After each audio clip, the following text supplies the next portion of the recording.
Dozens walk through downtown Barrie, remembering victims of violence. Coming up, I'll tell you why they say justice has not been done. Well, in cities right across Canada, they were walking today to remember young people who were victims of violence. This is the first time the walk has been held in Barrie, and as Bridget Brown found out, for the families and friends of those who were victims, many are still waiting for justice.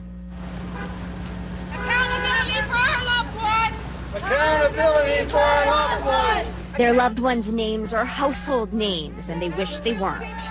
Families of murder victims marched through downtown Barrie today for the Walk for Justice.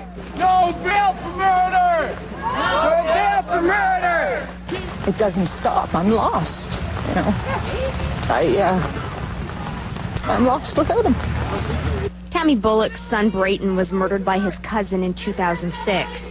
Nick Bullock is serving a life sentence, but because of his age, he's up for parole in just a few years. We had our day in court, as terrible as it was, as terrible as the process was. There are so many families here that have no answers. Like Alexandra Flanagan's family, still waiting for an arrest, still looking for all of Alex's remains. Or April Dobson's family, still searching for answers 5 years after she was shot. What do we want? Justice! When do we want it? Now! The most recent victim of violence was Troy Lush. He was stabbed to death in downtown Barrie in August. His friends and family turned out today by the dozens and chanted his name.